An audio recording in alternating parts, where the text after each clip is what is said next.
It started with a phone call that sounded more like a croak. "Can you cover for me today?" Lena's sister, Marcy, barely whispered through the flu-struck voice. "Please, just for a few hours."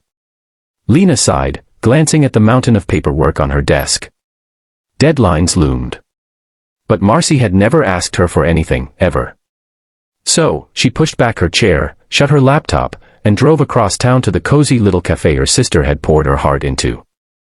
What Lena didn't expect was that one shift would change the entire trajectory of her life. Rain pattered gently against the glass as Lena tied on the green apron with the warm mug stitched across it. The cafe smelled like cinnamon, roasted coffee beans, and vanilla, like comfort. The early lunch crowd trickled in, most of them regulars Marcy had gushed about in texts and quick coffee chats. She fumbled a little at first, accidentally charged a woman for 3 scones instead of 1, then knocked over a sugar container. But soon found a rhythm. Then came table 3. He sat there, alone, like a shadow misplaced in a world full of color. A man in his mid-30s, with a worn leather journal, a half-drunk espresso, and eyes that looked like they carried the weight of 1,000 goodbyes. She approached him with a smile. "Welcome to the warm mug. Can I get you anything else?" He looked up slowly. "No, thank you," he said, then paused. "You're not Marcy." Lena chuckled. "No, I'm her younger sister. Marcy's out sick today." His lips twitched into a faint smile. "I figured. You move differently." Curious, she asked, "You two know each other well?" "Not really. But, she's helped me more than she knows." Lena nodded politely and walked away, but something tugged at her. What did he mean by that? Over the next hour, she noticed him scribbling furiously into his journal, stopping only to sip his now cold coffee. She checked on him again. "Do you write for a living?" she asked casually. He looked up, startled. "Used to. Not anymore." "Why'd you stop?" He hesitated. Then whispered, "Life." That one word carried too much pain. It stopped her in her tracks. Later that day, after the cafe quieted down, the men stood and walked to the counter. "Lena, was it?" he asked. "Yes," she smiled. "And you?" "Ethan." He handed her a folded note. "Could you please give this to Marcy?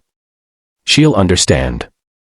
She took the note hesitantly, and as he walked out the door, something in her chest ached, as if she had just met someone who used to be whole and now was just surviving.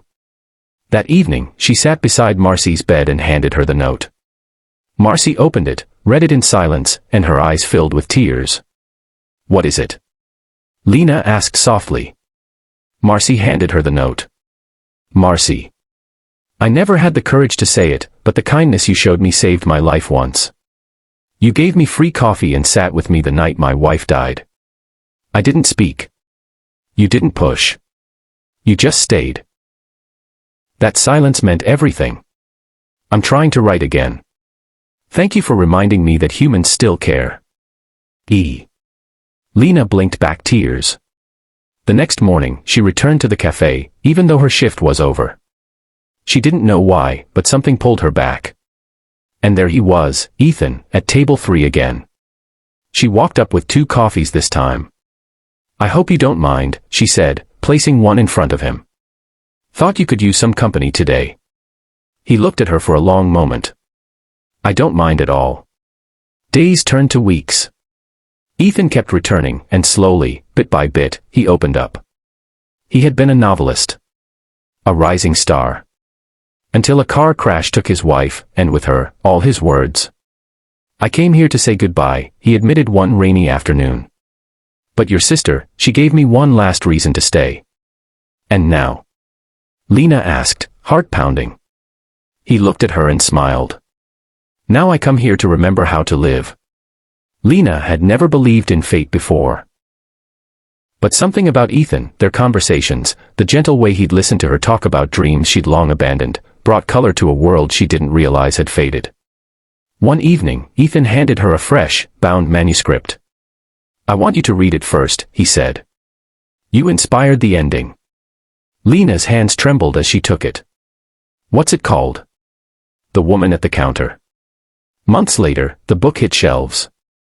It wasn't just a bestseller, it was a phenomenon. In every interview, Ethan spoke not just about grief, but about kindness. About how sometimes, a cup of coffee, a warm word, or a shared silence can keep someone breathing.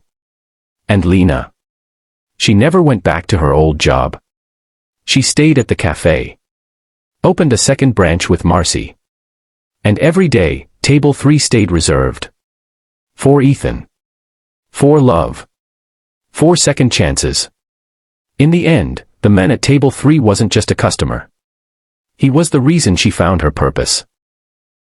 He was the one she helped heal, just as he helped her believe and hope again.